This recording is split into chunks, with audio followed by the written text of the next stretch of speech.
Ассалаумағалейкум, қазақтар. Жақында тәуелсіздік күніне өтті.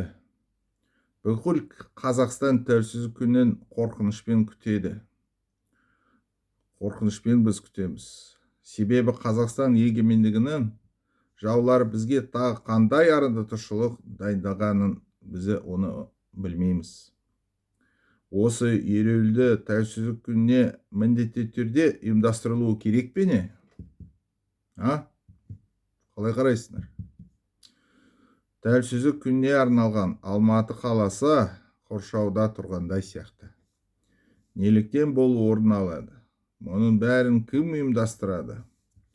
1986 жылы 16 желтоқсанда қазақ жігіттері батырлар мен қазақ қыздар батырлар Алматыда алаңға шықты.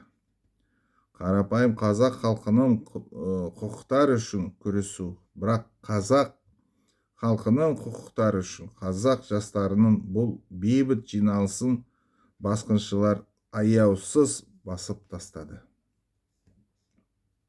1986 жылы 16 желтоқсанда Алматыда қазақтар көтерілісі бастап, Кеңес империясының ыдырауы басталды. Біздің тәуелсіздігінің жаулары мен қазақтардың жаулары мұны ұмытпады және кешірмеді.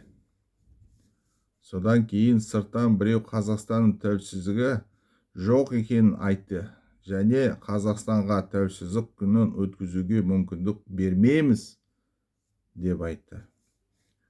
Жаңаөзенде өкінішке орай ескі Қазақстанда сыртқы жаулар агенттік орталығын ұйымдастырды.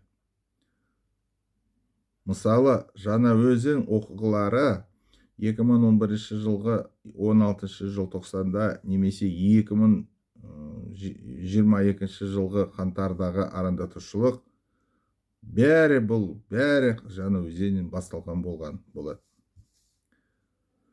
Сыртқы жаулар үшін тәуелсіздік күні қазақтардан алып кету маңызды болды.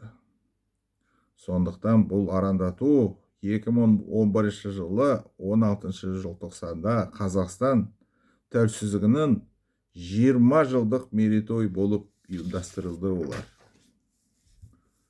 Қазақстан түркі халықтар үшін үлгі болуда. Сондықтан қазақтар мен біздің егемендігіміздің жаулар Қазақстан өркендеп, тәуелсіздік күнін атап өткенін қаламайды.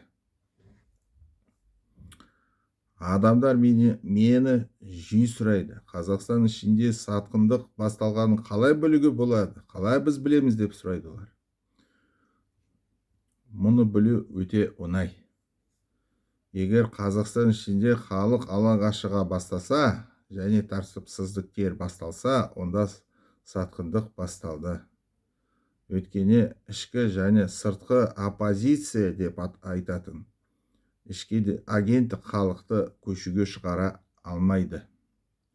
Қазақстанда халықты алаңға көшуге шығару үшін ішкі сатқындардың қолдау қажет. Сондықтан агенттік пен сатқындарға қарсы бірлесіп күресу үшін президент пен билік қолдау көрсету керек. Тәуелсіздік күні біздің бостандығымыздың нышаны. Қазақтарда тәуелсіздік күні алаңға ереуілге шақыратындар, олар қазақ халқының жаулар немесе арандатушылар.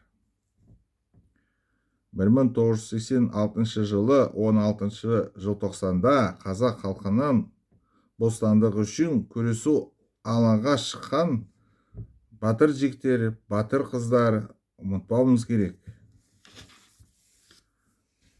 Біздің ұлы ата-бабаларымыз бізге риза болмас еді. Өйткені біз қазақтарымыз, қазіргі ұрпағымыз тәуелсіздік күнінде қорғай алмадық. Біз халыққа ең маңызды мерекемізді тәуелсіздік күнін қайтаруымыз керек.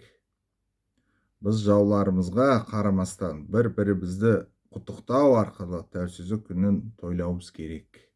Назарыңызға рахмет, сау болыңыз.